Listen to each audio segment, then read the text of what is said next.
आज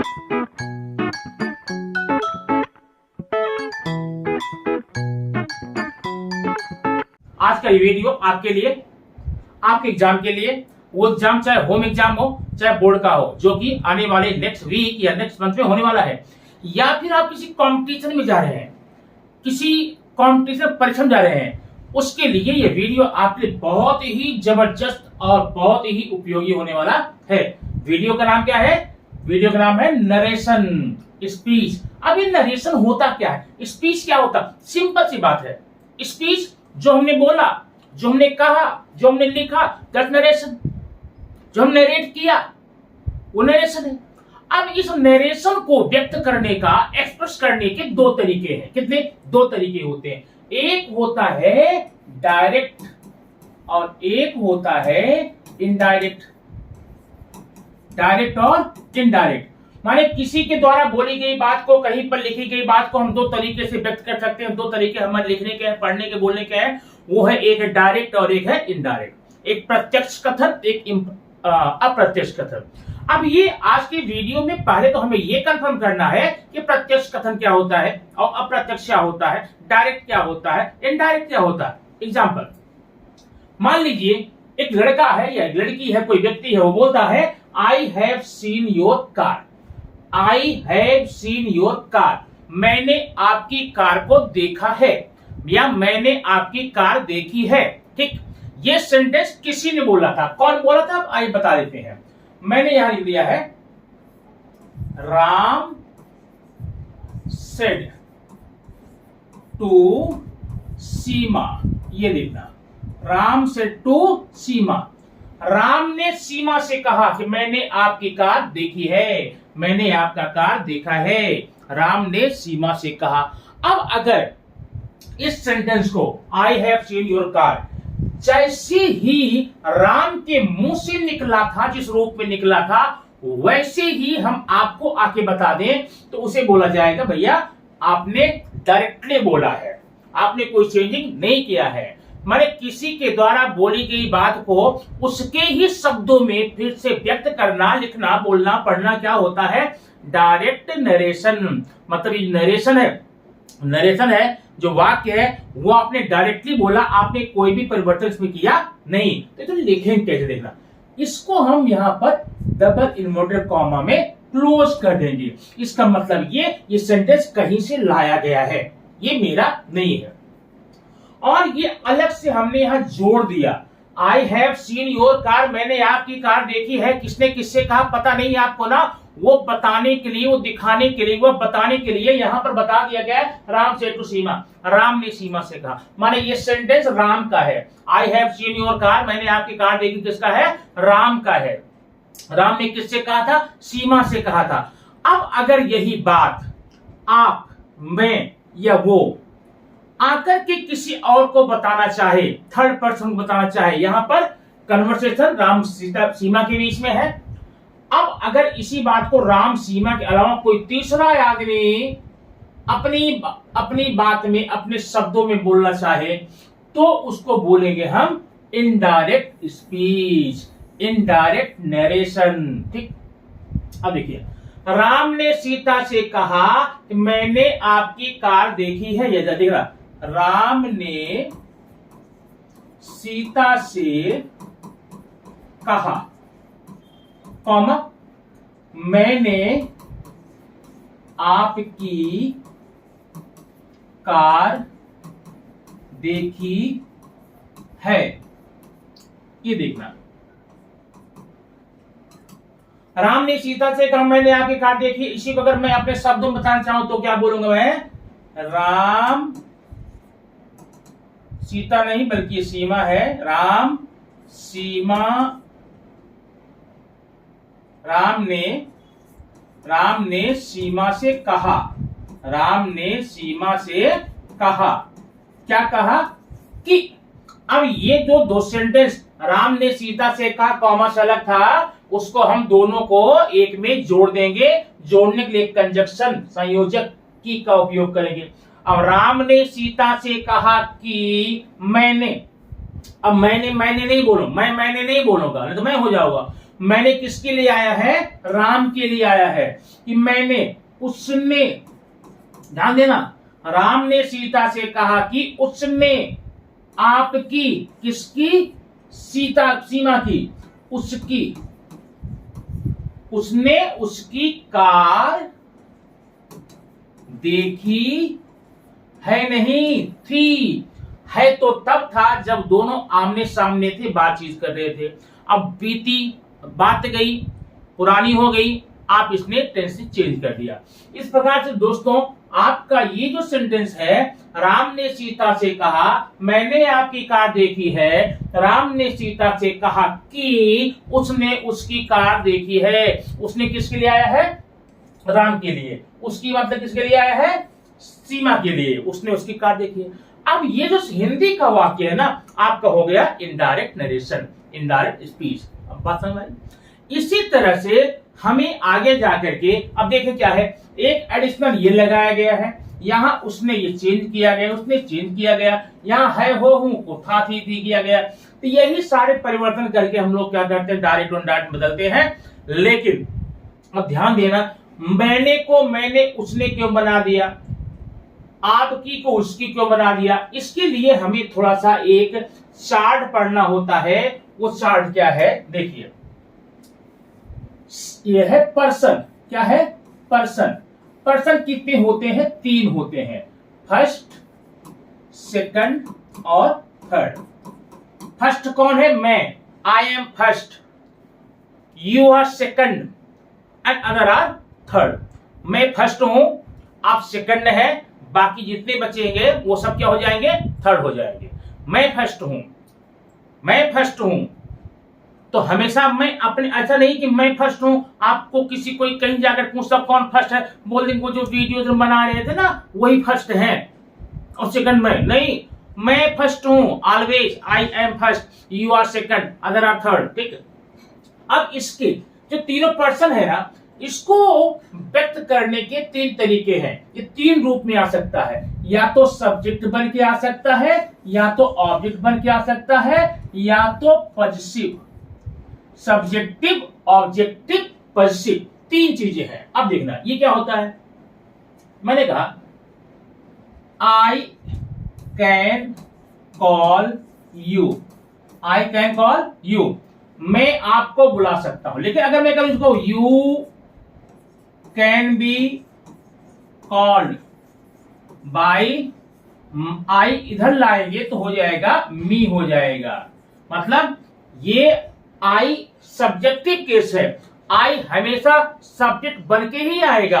अगर आई को ऑब्जेक्ट बनाना है तो आप क्या करेंगे? मी बनाएंगे। ठीक, वैसे यहां पर क्या है? आई, मी, माय। यहां पर प्लूरल में वी, अस, आर। ठीक, इसी प्रकार से आपका ये चेंज होता है आई, मी, माय। आई फर्स्ट पर्सन का सब्जेक्टिव केस है, मी फर्स्ट का ऑब्जेक्टिव है और माय फर्स्ट का पॉजिटिव है। तो उसी प्रकार से प्लूरल देखेंगे, फर्स्ट पर्सन को प्लूरल में देखना चाहेंगे तो वी, अस, आर हो जाएगा। सेकंड में क्या होता है? यू, यू और योर हो जाता है।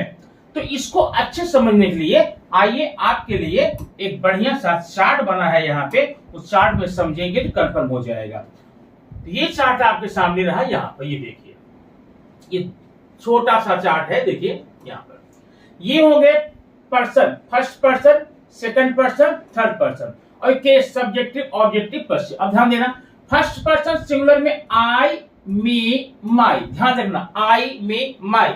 आई फर्स्ट सब्जेक्टिव केस है, मी फर्स्ट का ऑब्जेक्टिव केस है, माई फर्स्ट का पॉजिटिव केस है। अब प्लूरल में जाना चाहेंगे, वी, अस, आर।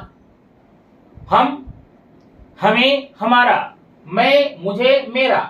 और सेकंड में जाएंगे तो क्या होगा देखना, सेकंड में सब्जेक्टिव केस यू है, ऑब्जेक्टिव केस यू है। अब यहां कंफ्यूजन ना हो, कंफर्म करना जरूरी है क्योंकि आगे जाके प्रॉब्लम हो सकती है। अब अगर आपको मान लीजिए आपके सेंटेंस में यू आ गया और आपको बताना है कौन सा पर्सन है, तो निस्संदेह निश्चित रूप से आप बता देंगे सेकंड पर्सन है। लेकिन अगर मान लीजिए ये बताना है सब्जेक्टिव है कि ऑब्जेक्टिव, दो सेम है, तो आप एक पहचान देख लीजिए। अगर यू के तुरंत बाद यू प्लस हेल्पिंग वर्ब या वर्ब हो, तब तो भैया आप इसको सब्जेक्टिव केस ही बोलना। यू के जस्ट बाद में वर्ब हो या हेल्पिंग वर्ब हो, आप सब्जेक्टिव केस बोलेंगे। और अगर ऐसा नहीं है, यू के बाद न तो वर्ब है न हेल्पिंग वर्ब है, तब आप उसे बोलेंगे भैया यू सेकंड पर्सन का ऑब्जेक्टिव केस है। ओके, योर कन्फर्म है पैसिव, यू योर, तुम तुम्हें तुम्हारा। अब थर्ड में आ जाएंगे। अब थर्ड थोड़ा लंबा है। क्या है लंबा? थर्ड में मैं और आपको छोड़कर बाकी सब थर्ड है।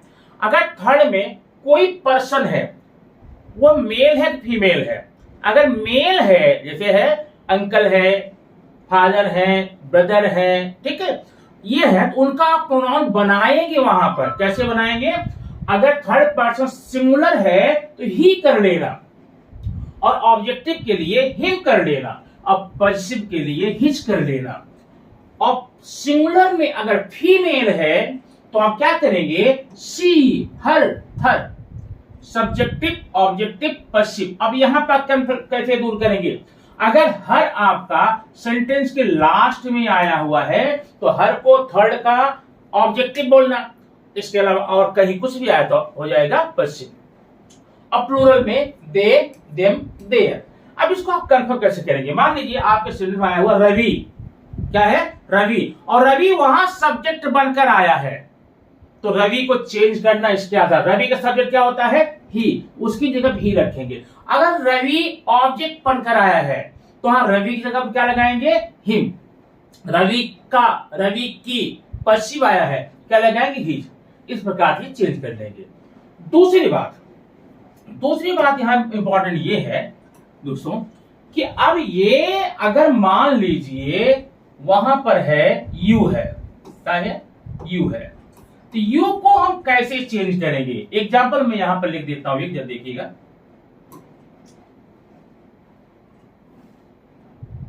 Shashi said to Rahul, Shashi said to Rahul, comma, you can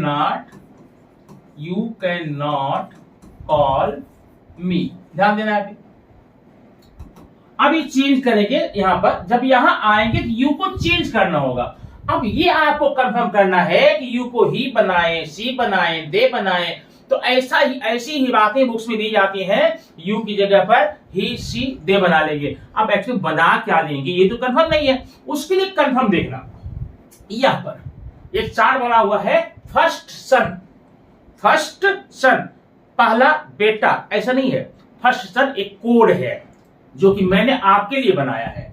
ये FST क्या है? FST है ये फर्स्ट पर्सन, ये सेकंड पर्सन और ये थर्ड पर्सन। और ये यस है जो ना, वो है सब्जेक्ट और ओ है ऑब्जेक्ट। यन है नो, ये नो बता रहा हूं। अगर आपका ये सेकंड पर्सन है ये, तो इसको आप ऑब्जेक्ट के आधार पर चेंज करिए। देखिए ऑब्जेक्ट, यहां आए हुए सेकंड पर्सन को ऑब्जेक्ट के आधार पे चेंज करेंगे, फर्स्ट पर्सन को सब्जेक्ट के आधार पे चेंज करेंगे, और थर्ड पर्सन में नो चेंज। समझिए इसको। अब ये देखिए, ये सेकंड पर्सन है ना, और केस कौन? सब्जेक्टिव है ना। सेकंड पर्सन चेंज करने के लिए आप जाइए ऑब्जेक्ट के पास। ऑब्जेक्ट सब्जेक्ट खोजने के लिए यहां देखिए, ये सब्जेक्ट है, ये ऑब्जेक्ट है, ये सब्जेक्ट है, ये ऑब्जेक्ट है। आप जब आएंगे ऑब्जेक्ट के पास, ये ऑब्जेक्ट है ना, सेकंड सब्जेक्ट है, ये ऑब्जेक्ट है ना, राहुल आएगा यहां। लेकिन राहुल क्या बनकर आएगा? राहुल सब्जेक्ट बनकर आएगा। अभी यहां बताया था राहुल सब्जेक्ट ही, तो यहां क्या हो जाएगा? ही। बात है भाई। और ये देखिए यहां पर मी आया हुआ, मी फर्स्ट पर्सन का ऑब्जेक्ट है। फर्स्ट की चेंजिंग सब्जेक्ट के आधार पर। सब्जेक्ट कहां है? शशि। शशि को लाइए यहां, और शशि का ऑब्जेक्टिव केस, शशि का ऑब्जेक्टिव केस हर। क्लियर? अब जरा एग्जाम्पल देखिए, यहां पर मान लीजिए कि आपको Ratan said to Radha, I am your friend. देखना रतन सेठ रहा था। अब देखिए यहां पर आ गए ना, ये आई कौन सा पर्सन है? फर्स्ट। केस कौन सा है? सब्जेक्टिव। ध्यान देना दोनों बातें, कौन सा पर्सन है, कौन सा केस है। अब इसको लेकर आप आएंगे कहा? सब्जेक्ट के पास। सब्जेक्ट है रतन। अब रतन का सब्जेक्ट क्या होगा? यहां देखिए ही, तो यहां पर आप लगाएंगे ही। ओके, अब ये देखिए योर। योर में क्या है? योर सेकंड का है पॉजिटिव। अब सेकंड की चेंजिंग किसके आधार पे? ऑब्जेक्ट के आधार पे। ऑब्जेक्ट कहां है? राधा। राधा को हम लाएंगे यहां, राधा का पॉजिटिव बनाएंगे। राधा का पॉजिटिव क्या है? ठीक, इस प्रकार के आप चेंज करेंगे। ये का आप कंफर्म कर लीजिए, क्योंकि सबसे ज्यादा प्रॉब्लमेटिक पोर्शन जो डायरेक्ट इनडायरेक्ट होता है और कहीं भी नहीं है, सिर्फ यही है प्रोनाउन चेंज करने में। यहीं पर मोस्टली गलतियां होती, यहीं पर कंफ्यूजन होता है। लेकिन अगर ये बातें आप दो चार्ट कंफर्म कर लेते हैं अच्छे से, तो कोई गलती यहां पर होने वाली नहीं। फर्स्ट पर्सन की चेंजिंग सब्जेक्ट के आधार पे, और सेकंड की चेंजिंग ऑब्जेक्ट के आधार पे, और थर्ड पर्सन अगर है ही सी दे, वो कुछ चेंज नहीं करेंगे, वैसे ही रख देंगे। ओके, अच्छा, एक चार्ट तो आप ये कंफर्म हो गया। ध्यान दीजिए, डायरेक्ट इनडायरेक्ट पढ़ने के लिए यह उस ग्रामर के पोर्शन की आत्मा है।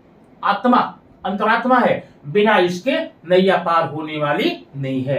अगर डायरेक्ट इनडायरेक्ट आपको करना है, समझना है, तय करना है, इन चीजों पर पूरा आपको नियंत्रण पाना होगा। अब देखते हैं दूसरा पोर्शन।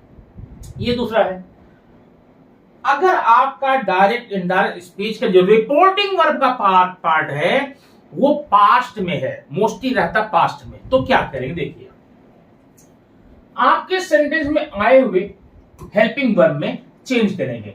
अगर डायरेक्ट में इज एम आर है, उसको आप क्या कर लेंगे? वाज या वेयर कर लेंगे। इज एम आर को वाज या वेयर करेंगे। अगर ऑलरेडी वाज वेयर है, उसको आप हैड बीन कर लेंगे। अगर हैज या हैव है, ये देखिए हैज या हैव है, हैड कर लेना है। डू या डज है, डू या डज है, उसको डिड करना है। ऑलरेडी डिड है पहले से ही, तो उस डिड को हैड करना, और वर्ब जो आया हुआ है प्रेजेंट फॉर्म में, उसको आप बनाएंगे थर्ड फॉर्म में, had plus third form. Can है तो कुड बनेगा, मे है तो माइट बनेगा, विल साल दोनों में ध्यान देना, विल साल दोनों का ही कुड बनाएंगे। इसके अलावा देखिए, कभी कभी ऐसा होता है, अच्छा, इनके इतने हेल्पिंग वर्ब के अलावा अदर हेल्पिंग वर्ब कुछ भी हो, उसको क्या करेंगे? अदर हेल्पिंग वर्ब को सेम वही लिख देंगे। ठीक, और अगर हेल्पिंग वर्ब नहीं होगा तो क्या काम करेंगे? वर्ब देखेंगे। वर्ब अगर आपका फर्स्ट फॉर्म में है तो सेकंड कर देना, और सेकंड है तो हैड लगा के थर्ड कर देना। ये हेल्पिंग वर्ब आप ध्यान रखेंगे, लेकिन सिर्फ पास्ट में लागू होगा। अब दूसरा एक छोटा सा चेंजिंग और होता है, डायरेक्ट में टुडे को हम दैट डे कन्वर्ट करेंगे, टुमारो का नेक्स्ट डे, स्टरडे का लास्ट डे, नाउ का देन, दिस का दैट, हियर का देयर, कम का गो, सिर्फ पास्ट में। ठीक, इतने नियम करने के बाद में आइए हम एक एक एग्जांपल लेते हैं। एग्जांपल लेकर के आपको ये समझना और ही आसान हो जाएगा। देखिए एग्जांपल नंबर 1, यहां देखिए, ये नियम देखिए आप यहां पे, रूल अगर समझिए, अगर ये पास्ट में है, ये देखिए यहां पर,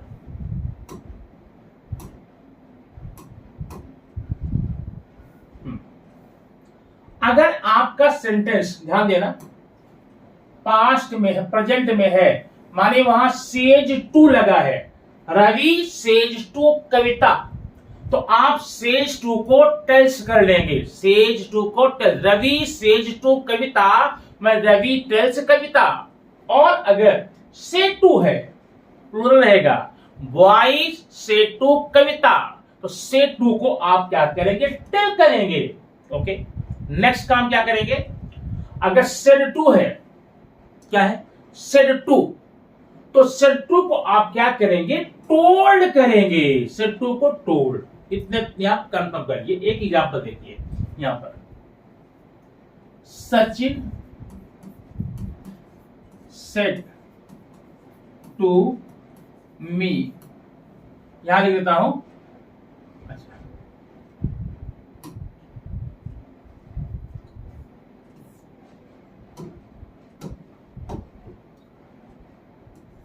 Sachin said to me I have called you। इस एक एग्जाम्पल के माध्यम से आप पूरा समझने वाले हैं। देखिए, Sachin said to me I have called you. पहले आप ये देखेंगे सचिन सेड टू मी, ये क्या है, पास्ट में है ना, ठीक। अगर ये पास्ट में है, ये देख रहा, ये सेड टू, तो आप पहले क्या करेंगे, टोल्ड करेंगे, सचिन टोल्ड मी। ध्यान देना। अगला ये जो कॉमा है ना, ये कॉमा हटाएंगे ये वाला, और यहां कंजक्शन दैट लगाएंगे, कॉमा हटा के दैट। क्लियर, पक्का। अब आ जाइए सन, फर्स्ट सन में आ जाइए। याद रखिए फर्स्ट सन, ये कौन सा फर्स्ट सन है, फर्स्ट। केस कौन सा है, सब्जेक्टिव। फर्स्ट जाएगा कहां, एफ किसके पास, यस के पास, एफ यस, फर्स्ट सन। सन कहां है, सचिन, फर्स्ट को लाएंगे सचिन। अब सचिन का सब्जेक्ट यहां पर आप रख देंगे, सचिन सब्जेक्ट क्या होगा, ही। ओके। और अगर ये पास्ट, ध्यान देना, अगर ये पास्ट में है तो सेंटेंस में आने वाले हेल्पिंग वर्ब को चेंज करेंगे, कैसे, जो अभी आपने टेबल में देखा था।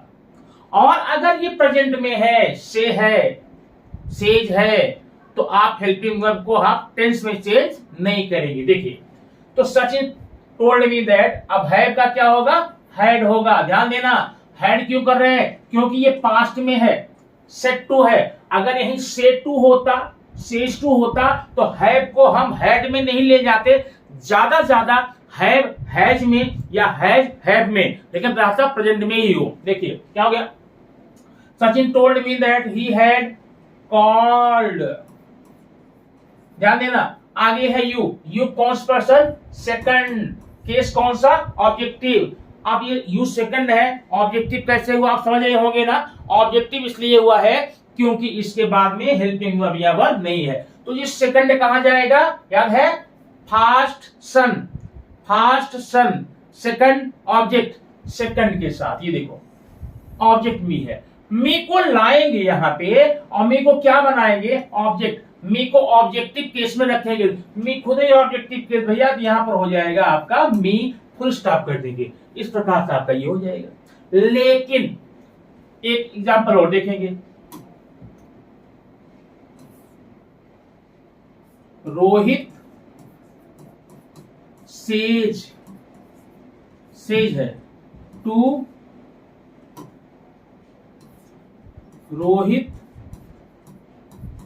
Says to me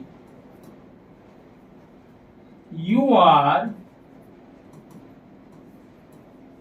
my friend. ध्यान देना यहां पर,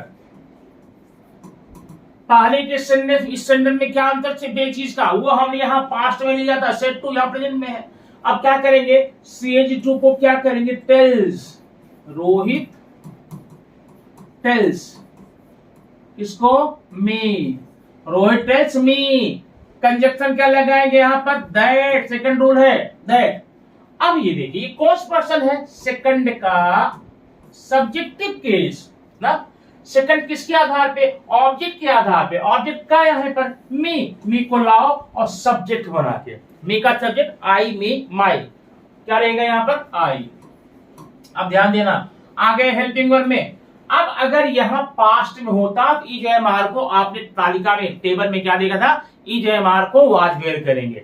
लेकिन चूंकि ये प्रेजेंट में है, इज एम आर में ही रहेगा। लेकिन ध्यान देना, यहाँ पे यू के साथ आर लगा है, आई के साथ आर तो लगता नहीं, आप जानते हैं, आई के साथ क्या हो जाएगा, एम हो जाएगा, आई एम। ओके।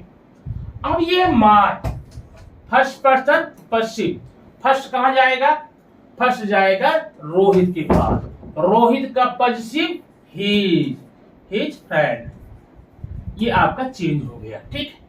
तो ये आप प्रेजेंट या हाँ पास्ट में अगर है तो आप हेल्पिंग वर्ब का टेबल देखकर चेंज करेंगे, प्रेजेंट में है तो नहीं चेंज करेंगे, सारा रूल सेम है। आइए कुछ और एग्जांपल यहां पर देख लेते हैं और कंफर्म करने के लिए एग्जांपल आपके सामने यहां पर है। ये 3 एग्जांपल है, 3 एग्जांपल में सारी बातें आपकी कंफर्म होने वाली हैं ना। First, Ryan said to Rina, I have seen you in my office. Ryan said to Rina, I have seen you in my office. अब बताइए, यहां said to है ना, क्या लगाएंगे? told. क्या हो जाएगा? Ryan told Reema. हो गया. सेकंड रूल क्या था? कॉमा को रिमूव कर कंजक्शन यूज करें. कंजक्शन क्या यूज करेंगे? दैट. हो गया. अब आ गया यहां पर पर्सन में. ये कौन सा पर्सन है? फर्स्ट है. केस कौन सा? सब्जेक्टिव है. फर्स्ट की चेंजिंग किसके आधार पे? सब्जेक्ट के आधार पे. सब्जेक्ट किधर है भैया? रायन है. रायन का सब्जेक्ट क्या होगा? ही. अब आ गए हेल्पिंग वर्ब पे. हेल्पिंग वर्ब का क्या करें? ये पास्ट में है ना, हेल्पिंग वर्ब को हम हेल्पिंग वर्ब जो टेबल लिखे थे, इज को वाज वेयर का हैड बीन, कैन का कुड, मेक का माइट, ग्रेजर का वुड, डू डज का डिड, हैव का हैड, वो जो लिखे थे ना उसके आधार कर लेंगे. तो हैड, यहां पर हैव का क्या हो जाएगा? Had seen. हो गया. अब फिर देखिए यहां आ गया सेकंड पर्सन का ऑब्जेक्टिव केस है. सेकंड की चेंजिंग ऑब्जेक्ट के आधार पे. ऑब्जेक्ट किधर है? ऑब्जेक्ट है रीना. अब रीना को यहां लाएंगे और रीना का बना देंगे ऑब्जेक्ट. क्या हो जाएगा? हर. इन. ये दो my first person positive case. First person कहा जाएगा? फर्स्ट पर्सन चेंजिंग होती है सब्जेक्ट के आधार पे. रायन हो गया. और रायन का पॉजिटिव होता है हिज ऑफिस. अब बाद में बढ़िया सा फुल स्टॉप लगा दो. ये आपका हो गया ऐसा. जरा देख रहा है यहां पर कविता सेज टू. अब सेज टू में क्या है? सेज टू को 12 करेंगे. कविता सेज टू राहुल दैट. हो गया यहां तक. अब यू कौन पर्सन है? सेकंड. केस कौन? सब्जेक्ट. सेकंड कहां जाएगा? ऑब्जेक्ट के पास. राहुल. राहुल का सब्जेक्ट हो जाएगा ही ना. अब यहां डू नॉट आया है, या डू कर लीजिए. डू नॉट आया है तो डू में क्या बनाए थे? अगर ये पास्ट में होता तो डू डज को हम डिड करते. ओके. लेकिन पास्ट में नहीं है तो डू डज में ही रहेगा. तो ये हो जाएगा ही. अब यू के साथ डू नॉट था, लेकिन ही के साथ डू नॉट नहीं लगाओगे. अब ये जब पर्सन चेंज हुआ, नंबर चेंज हुआ, इसके आधार पे हेल्पिंग को थोड़ा चेंजिंग होगा. तो क्या हो जाएगा? Does not. Does not help me. First person का ऑब्जेक्टिव किधर जाएगा? कविता के पास. कविता का ऑब्जेक्टिव है. ये हो गया आपका फुल स्टॉप. ठीक दोस्तों, अभी ये आपको सिर्फ मैंने असर्टिव का बताया है. ये सेंटेंस असर्टिव. इसके बाद इसी तरह से एस्नोटाइप क्वेश्चन है, डब्ल्यूएच है, इंपरेटिव है, ऑप्टेटिव है. सारे का एक एक खंड करके हम लोग पढ़ने वाले हैं. लेकिन आज इस बेसिक नॉलेज के साथ में आप प्रोनाउन चेंजिंग क्या है, हेल्पिंग और चेंज कैसा होता है, कंजंक्शन क्या होते हैं, इन सब को कंफर्म कर रखिए, ताकि आने वाले नेक्स्ट स्टेप में डायरेक्ट इनडायरेक्ट स्पीच एक बहुत बड़ा टॉपिक होता है. उतना बड़ा टॉपिक एक साथ में कवर करने मतलब है आप बोर होंगे. ठीक, कंफ्यूज हो सकते हैं. ऐसे एक एक करके स्टेप करते चलेंगे, आगे बड़ी आसानी से आप कंफर्म कर लेंगे. दूसरी खुशी बात ये है, ये आपका है Narayan said to Lakshmi. Narayan said to Lakshmi, I can not come with you. ये सेंटेंस मैंने आपके लिए छोड़ दिया है. आप इसका आंसर कमेंट बॉक्स में जरूर लिख दीजिए और ये कंफर्म कीजिए, ताकि नेक्स्ट वीडियो के लिए हम लोग इस प्रकार से बेसिक के साथ आगे बढ़ते रहे. Thank you very much.